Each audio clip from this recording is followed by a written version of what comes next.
Today on an all-new Dr. Phil. From cheerleader to ringleader. She stole cash from her mother's purse to pay two would-be killers. Her parents, I got a phone call about the murder for hire, and it was my daughter that had paid for it. Break their silence. You can't just give a kid a pill and expect her to be balanced.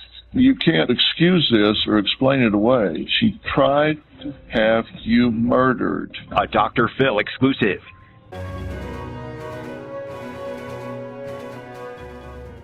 Today, from cheerleader to killer teen.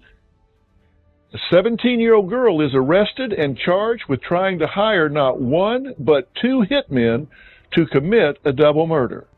Alyssa Hatcher stole cash from her mother's purse to pay two would-be killers. And in a shocking twist, the people she allegedly wanted dead were her very own parents. A Florida teenager accused of trying to hire someone to kill her parents. Tonight, that girl is locked up. If that's not shocking enough, detectives say the high school senior allegedly used money she stole from their bank accounts to pay two hitmen to carry out her sinister plan. Lake County Sheriff's detectives arrested 17-year-old Alyssa Hatcher. They say she's at the center of a murder for hire plot against her own parents. Detectives say Hatcher stole her parents' debit card and withdrew about $1,400. They say she also bought some cocaine. This all came to light when a student reported Hatcher to the school. According to a police affidavit, the teen admitted to handing over $400 to a friend to give to a hitman to kill her parents. When the hits weren't carried out, she allegedly gave a second would-be hitman $900 to execute her diabolical plans. Whether it was going to take place or not, the money did exchange hands, and we're glad we were able to stop what could have happened. Tammy Hatcher Scheller and Mike Scheller were shocked when they learned that their beloved daughter was plotting to have them both killed.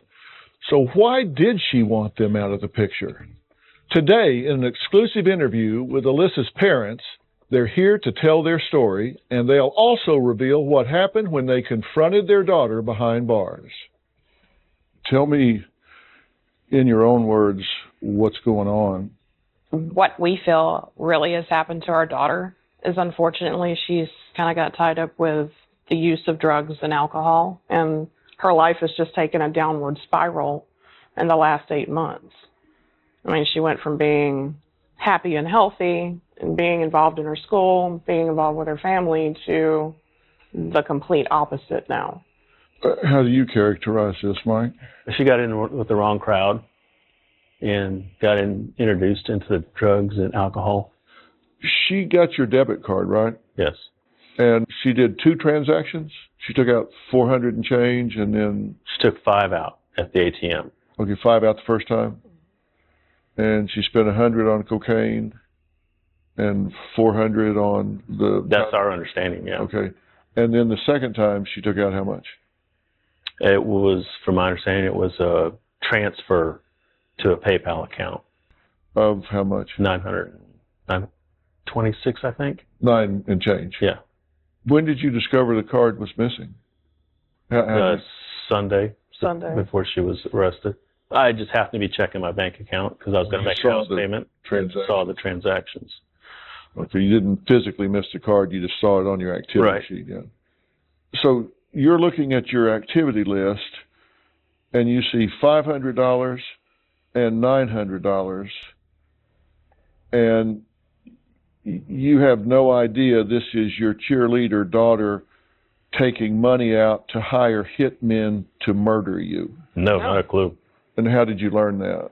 I was on my way to the bank to report the unauthorized transaction, and I got a phone call at 9 o'clock in the morning from a deputy friend that told me what they'd been notified of, and she told me all about it. Someone that knew her went to the school counselor and told him what was going on.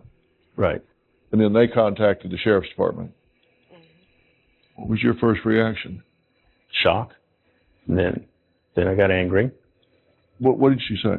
A girl at this high school told them about the murder for hire, and that it was my daughter that had paid for it, and she had paid to have us killed. So where are we now in this situation?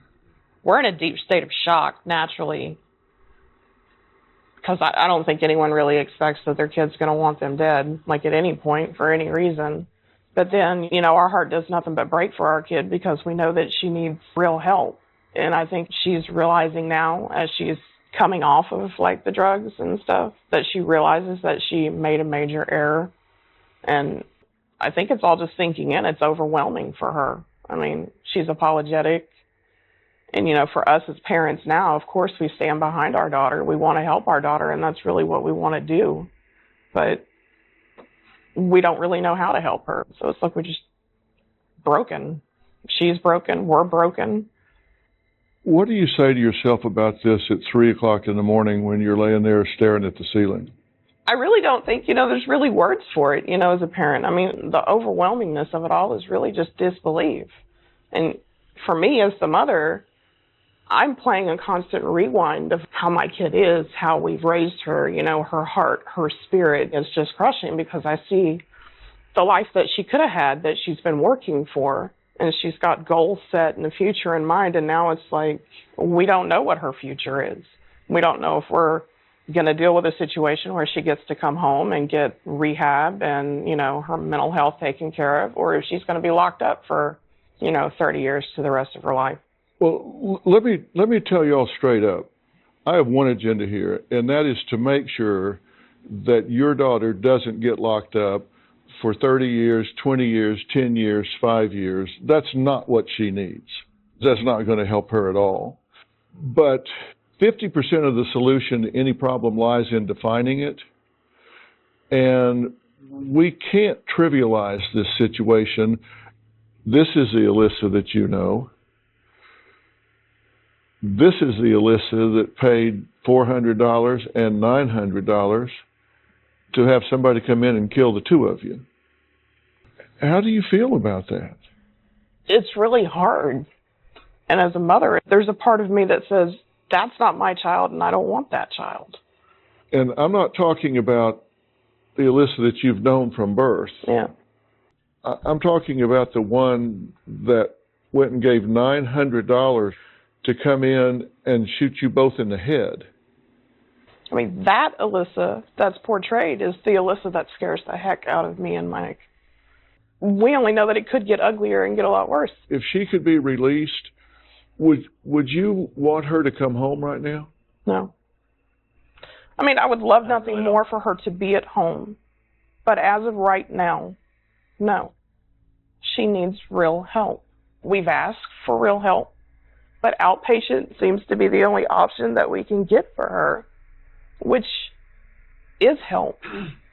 But you can't just give a kid a pill and talk to her once or twice a week and expect her to be balanced. And she's got maybe poor choice of friends, you know, the social pressures of social media and what people have to say. And she's got all these triggers in her life that surround her, so it worries us if we do bring her home, if it's not going to be a repeat, or how long will it take? Because any time before we've gave her help and got her help, it's been a matter of 2 weeks before she's back. And you say you don't know whether you'd bring her home. You don't know whether that's the thing to do or not, right? No, I don't. And you're her stepfather. Yes. And you've been in the picture since 2010. So how old was she when? She was 8. She was 8. Close to 8. Okay. And what's your relationship with her? Well, I like to think it's a fatherly relationship. You know, I do care about her and want the best for her. Are you close with her? I think I am. When she was cheering, I went to the games. When she played soccer, I'd go to the games. And she had a boyfriend here that badmouthed you to her, as far as you know, right? Yeah. Because you're in law enforcement. Yes. And thank you for your service, by the way. Thank you. But she's known you since she was 8. Yes. So, you know, that's for almost 10 years. And she's known this boyfriend how long? 8 months. There's been a steady change over the last 8 months of her attitude and anger. I don't know how to describe it. I mean, it turned into hate your mom, hate your dad, hate law enforcement, do whatever you want. Don't listen to your parents. You know, despite whatever we tried to do, it's like the more and more we tried to pull her back, the more and more explosive things became in that relationship. It was steadily seemed to be encouraged from the boyfriend, the bad behavior, the sneaking out, the doing the drugs, sneaking boyfriends in. And she became physically violent, right? Yes. Who did she attack? Me. How? It was full-on attack. She hit, slap, punch, grab, kick, and she just flipped just like that for me making her come home because we didn't want her to be at the boyfriend's house. Did you call the police? Did you? She did. She actually called the police to try to say that I attacked her and she was defending herself. Did they call CPS or Department of Child and Family Services? They were involved. Okay. And they came out and did an investigation and They determined did. what? They determined that clearly I was the victim. You know, I was covered with the bruises and the scratches, the busted lip, and she had no mark, no nothing on her. She was charged with domestic violence, right? Yes. She was. I want to be sure that we are acknowledging the full dark side of this. This isn't something that just happens in the movies. This happens really. It's real life. And I have to know that you guys know that it's by the grace of God you're sitting here today, because if he had acted on this the day he got the money, you have no idea what could happen. She hired, that sounds like a movie term, but she hired somebody to kill you. They just didn't do it.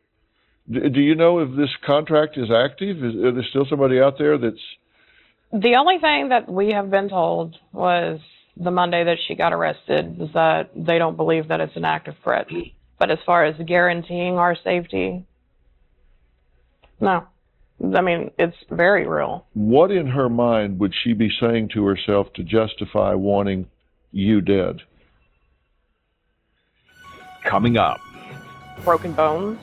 You knew about the broken bones when they happened. You just didn't know how it happened.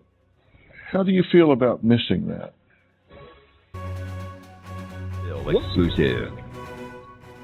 What in her mind would she be saying to herself to justify wanting you dead? I don't know. I really don't know. Does she see you as an obstacle to having free run with her boyfriend? Does she see you as a disciplinarian? Why would she want to remove you from the equation? I wouldn't say disciplinarian, but I do, I do enforce the house rules. That would be the only reason. Have you weighed in on this boyfriend? She knows very well I disapprove of him and their lifestyle. Have you said, we don't approve, you're not to see him any further? And that's when she sneaks around to do it. We've said she's not allowed to be around him. So logic stands to reason from a teenage brain. If she thinks, this is my future, this is my love, I would do anything to be with this person, and you two are the obstacles in the way, the simplest explanation is get you out of the way and she has free reign to be with this person. You're the gatekeepers. She wants to be able to come in and out of the gate, get rid of the gatekeepers, and she has what she wants to do.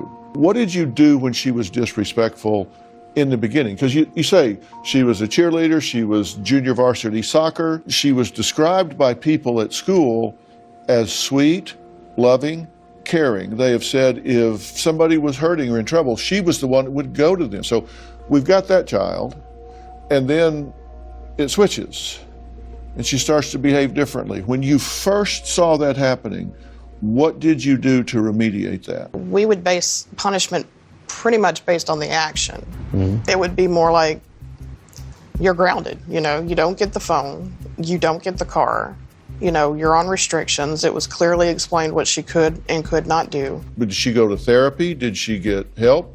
She was in therapy at the time, and they suggested that we start building in more of family counseling instead of just the one-on-one with Alyssa. Right. So we always were very active in making sure that she continued with the therapy. Okay, and how long did you do the therapy?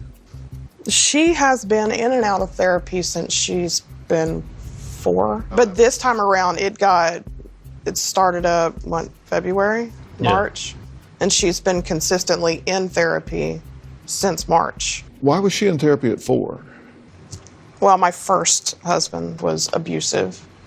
So there's a degree of child abuse that was discovered after our marriage had ended.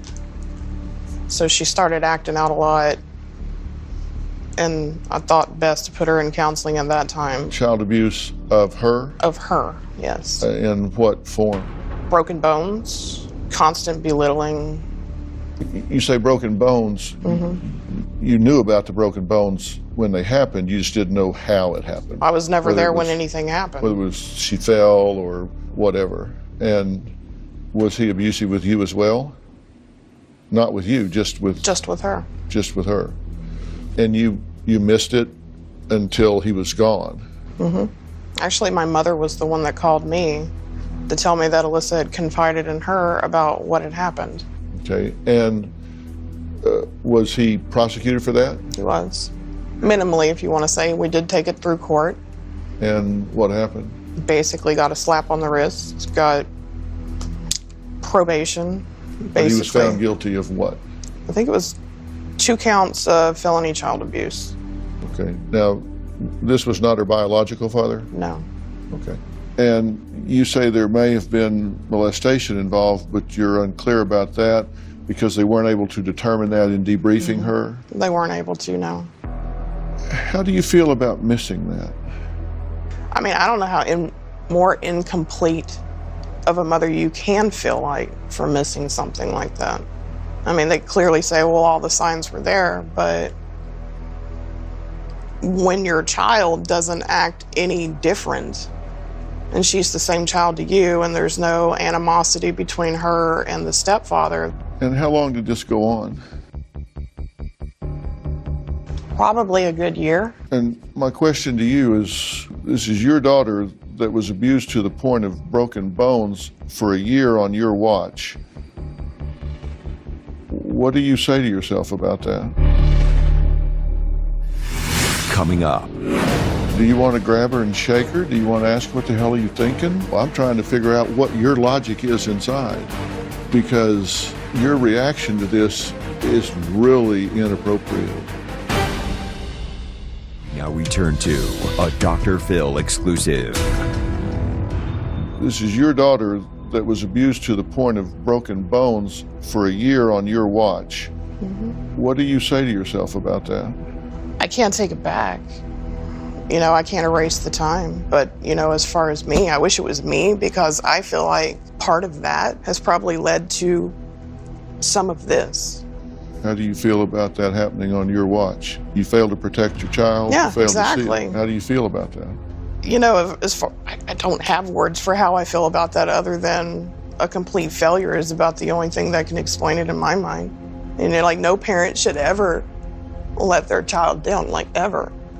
And I feel like I failed to protect her, like you said.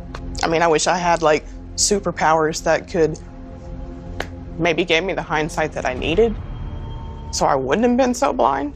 What were you focused on that took your attention to the point that you didn't notice? I guess it was the constantly having to work. You know, to make ends meet, you have to work. Do you parent her from guilt? You said you indulge her some. I do. I feel like I parent from guilt, you know, because I know that that memory is always in her mind and I can't take it away. So it's like, I guess the spoiling her makes me feel better for letting her down. Is part of that the reason why you don't seem to be able to feel anger or outrage at the fact that her trying to have you killed? I think that's, you know, it could be. So, I mean, if I don't seem angry about what she's done, I just, in my heart of hearts, I don't know how to feel angry. Well, that's what I'm trying to figure out, because your reaction to this is really inappropriate. It's disproportionate to what's happened here. And so I'm wondering if part of you figures, maybe I deserve her disdain. Maybe I deserve her wanting me dead because of what I've allowed in her. I don't know. I'm trying to figure out what your logic is inside, because I think 999 out of 1,000 parents, including me, if their child wanted to have them killed, my response would be, The hell are you talking about? There would be no explanation they could give that would make that okay. I'd want to jerk a knot in their tail so fast, make your head spin, and you're like, well, you know, she's really a sweet girl. I mean, is a part of you thinking, yeah, maybe I deserve it? I would think so. I have to say that everything she's been through in one realm or another is my fault. I mean, am I angry at my kid? Very much so. What's the angry part, if you say? I mean, do you want to grab her and shake her? Do you want to ask what the hell are you thinking? What is the angry part? The angry part of me wants to, you know, smack her around like she says that I've done to her. You know, that's the anger in me. And smack that sense into her. I don't know, scold her, beat her butt. You know, I don't know what you do, but... You love Mike? Very much. She wanted to have him killed. I know. That's the part that just makes me want to throttle her, but... There's no but to it. I mean, there's a non sequitur here that I'm trying to figure out. You can't excuse this or explain it away. She tried to have you murdered. Coming up. Have you ever asked her, why did you want me dead? No, not yet. You haven't asked her that? Last night was the first time I'd seen her since she's been in there. And that wasn't on your short list of questions? Closed captioning provided by... Well, we now return to a Dr. Phil exclusive. She tried to have you murdered. And if you trivialize that, they're in a court in the land that is going to turn her loose into y'all's care. Do you get what I'm saying? Oh, I get it.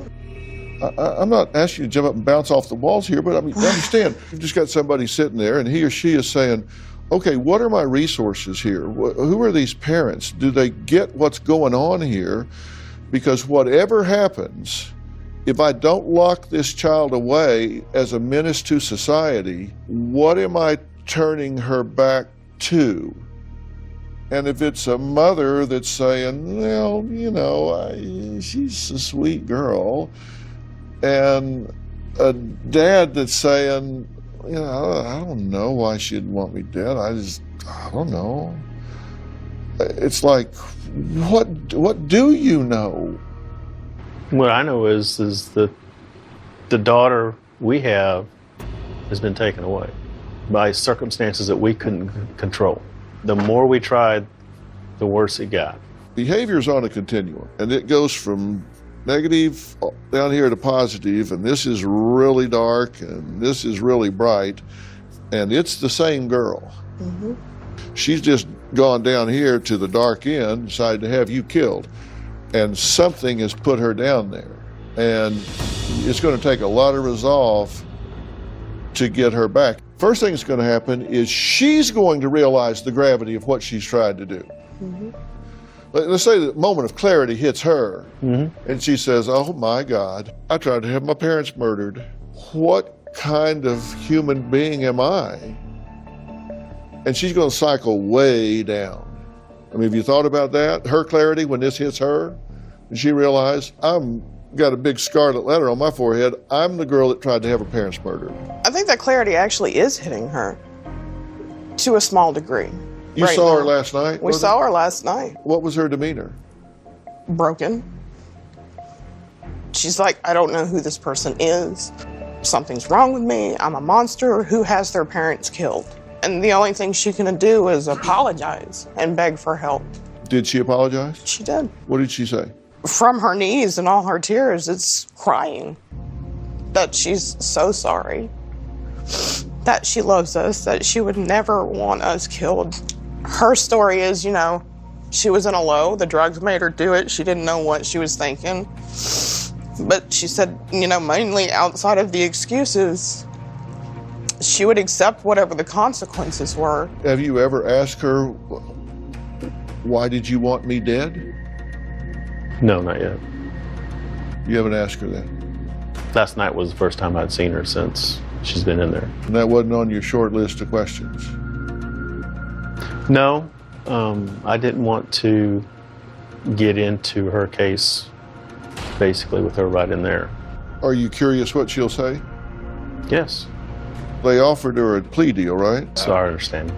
Our understanding from Alyssa was the conversation that she had with her public defender.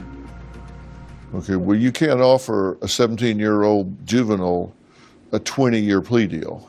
The public defender told Alyssa that she would be adjudicated as an adult, that she would be in adult court. Did it scare her?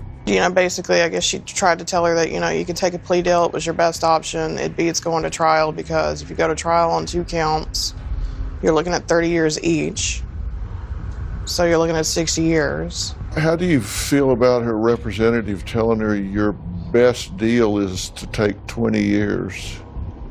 In the mindset with the mental health, I just honestly don't know how the heck you can tell a 17-year-old child that. I don't know how the heck you can tell her that and not look at everything else and not try to work other angles or do what's best for her. And, she's like, clearly I know to some part what I am guilty of and I know what I'm not guilty of. But she's like, they're telling me the best I can do is 20 years. And I'm saying, no, you can take it to court and I'll try for 60. Because right now in my mindset, 20 is just as bad as 60 for her. I guess she thought, well, I'm a kid. What are they going to do? Do you think she's sorry she got caught, or do you think she's sorry for what she tried to do? Closed captioning provided by... DC is on fire every Saturday. Here come the drama. Ashley and Quick. I was about to say no shade, but all shade. Amen. Irena and Jamie. Looky. Joy and Clifton. Positive vibes Only. I can't. Catch new episodes Saturday nights. We don't do anything regular or medium. Everything is big. Hell has froze over. Y'all gonna make me cry. Love and Marriage DC, all new Saturday, 8/7 Central on OWN. Where will you keep your Oscar? Right now, you stay where I can see you. OWN Spotlight presents. Have you been able to take in this wondrous life that you are living? Oprah. What did you learn about yourself? Angela. I learned I am stronger than I ever realized. The best is yet to be revealed. OWN Spotlight, Oprah and Angela Bassett. New special Saturday, 9/8 Central and stream on Max. Then Yay, Mickey Mouse! Why do I love the U.S. Open? It pushes the very best to the very brink. And without the greatest challenge, you don't get the greatest triumph. The U.S. Open on NBC and Peacock, part of the greatest summer of golf.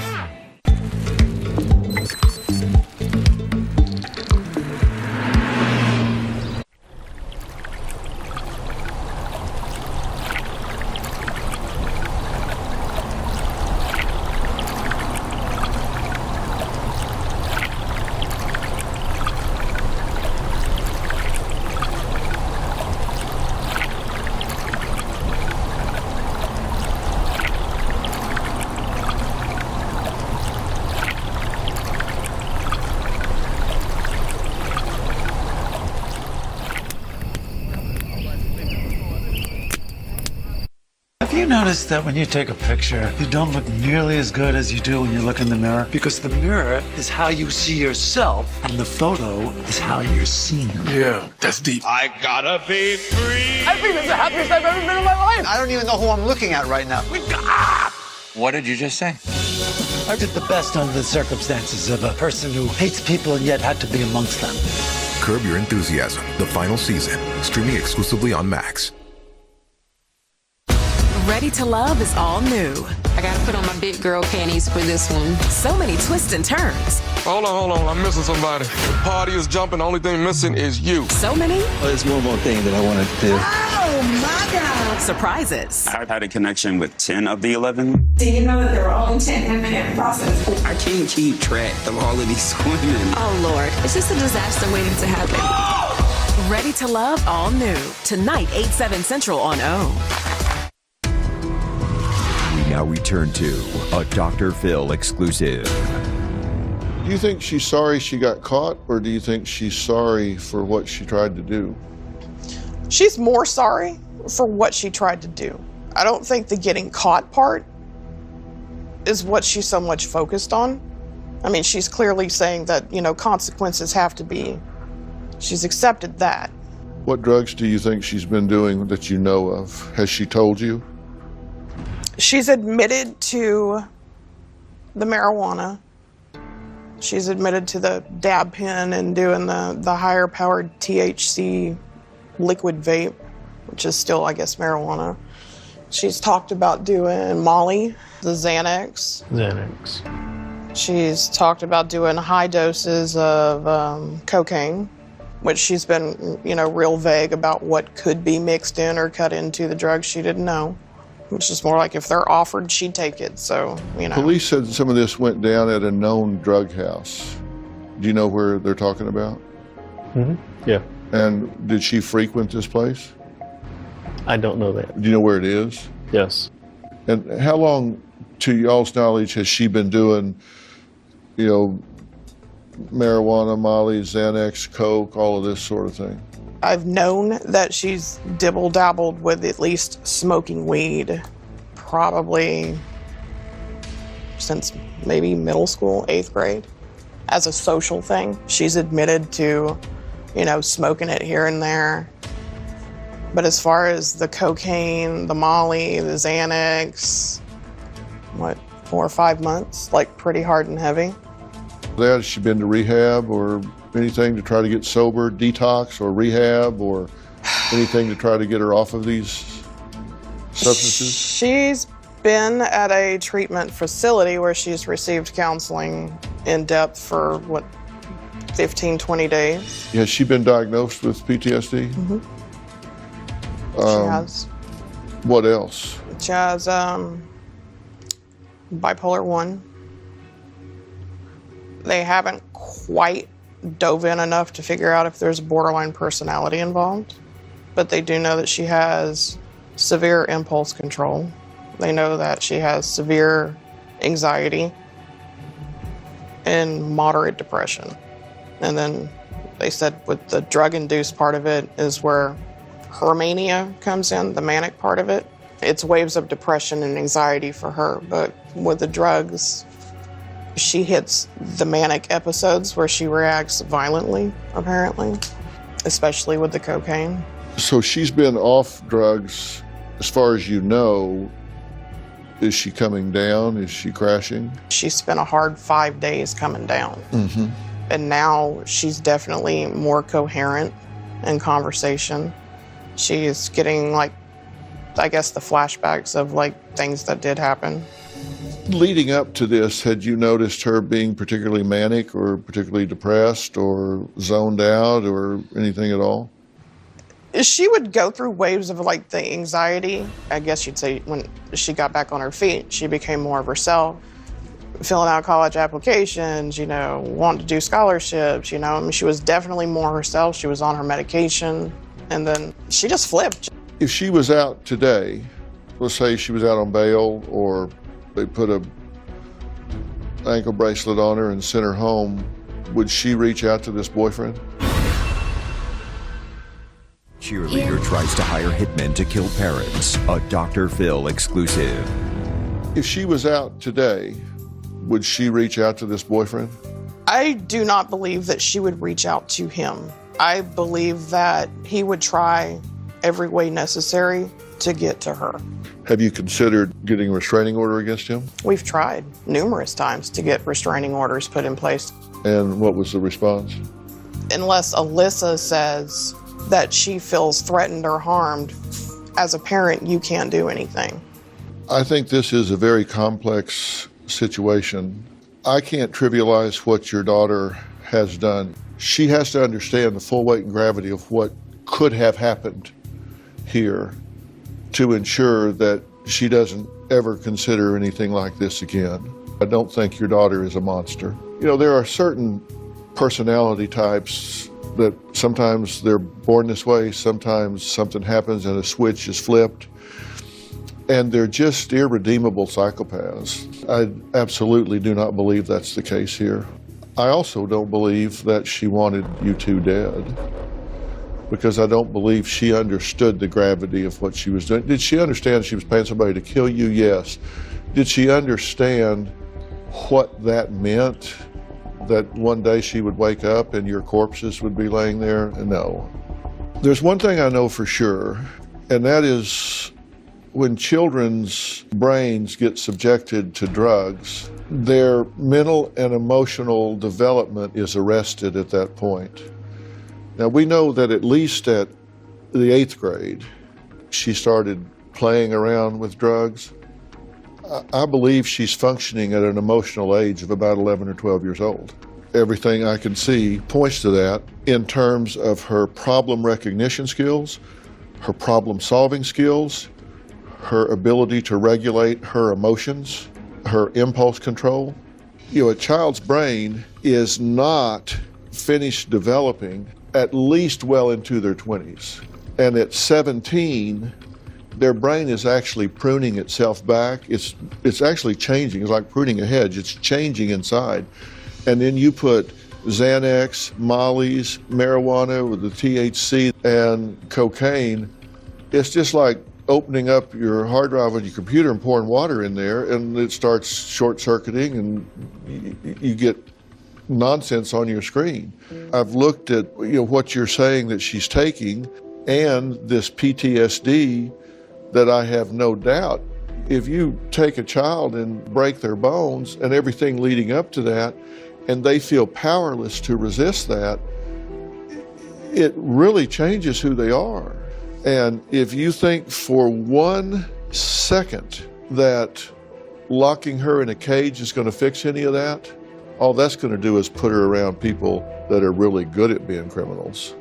I would highly recommend you supplementing your legal representation. I know some very powerful lawyers in this part of the country. I've made some phone calls, and I'm going to be able to refer you to a very accomplished, high-powered lawyer that has a good rapport with this particular court that will take this case and represent your daughter on a pro bono basis. We're going to recommend that she go to a very intensive inpatient treatment program. I think we need to pull her back from the brink of disaster here, but in a way where we have to address all the problems and fix them. I'm willing to offer all of these resources if you think it's of help. No, definitely. So what do you think about the plan I'm talking about here? Sounds incredible. It really does. It's a blessing. You need a new strategy. You need a new plan. Fair enough? Fair enough. Coming up.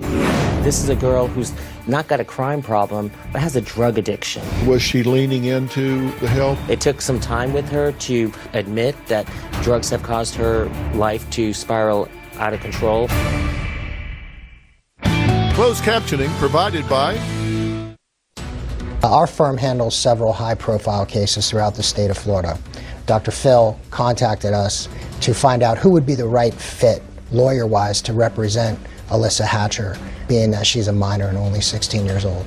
So one of my jobs was to find the appropriate representation for Alyssa, orchestrate the appropriate legal team for her, and I've found Rajan Joshi, who I've known for 25 years.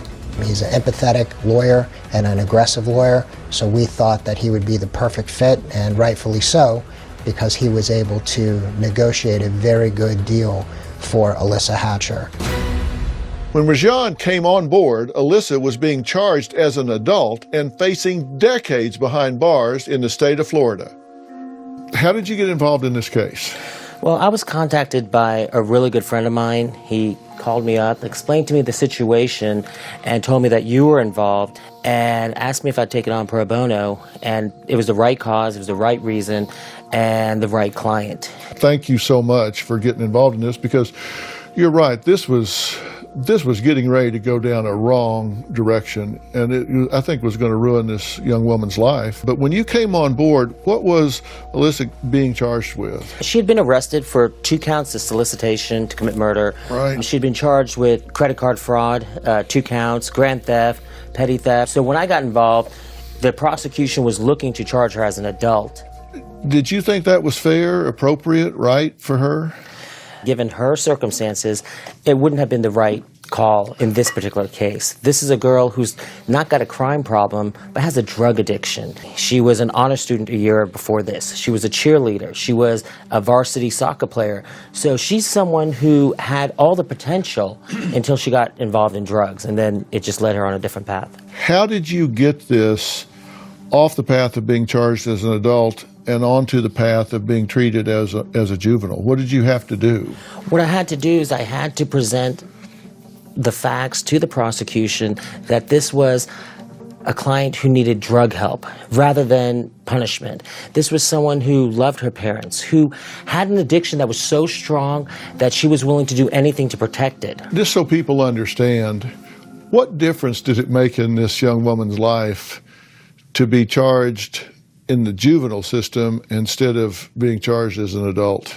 Well, if she was charged as an adult, her guidelines were starting off right at 10 years. And then it could go up to 75 plus years with everything she's charged with. Right. Not saying she'd ever get that, but and then she's also looking at a felony conviction. She's looking at going to prison, adult prison.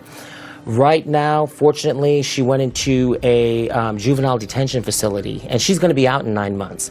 And then she's going to be on secured release, where one of the main aspects of it is her getting drug help. When you met with her, was she leaning into the help? It took a little bit of tough love. It took some time with her to actually get her to admit that drugs have caused her life to spiral out of control. But once she realized it, it dawned on her. Now, listen, I know you don't want to toot your own horn here too much, but how grateful are her parents for what you achieved here? They get it? They do, but I also have to give them, some of the credit, the support they had towards her, the love they had towards her. I think it was a group effort. I won't take all the credit myself. I understand. Well, listen, I can't thank you enough. When I sat down with those parents, they were so lost. They didn't know what to do. They didn't know where to go. For you to step up and lean into this for them, I mean, it just made a difference between this girl, winding up spending years with really hardened criminals versus getting the help she needed and a second chance at her life. And I hope you go home feeling good about that kind of result. I do. Thank for you. Sure. Well, thank you so much for doing this. I feel honored that you picked me for this. Well, thank you for doing it. We will keep you updated on this story, and we hope this family can heal. For more information, go to drphil.com. Thanks for watching.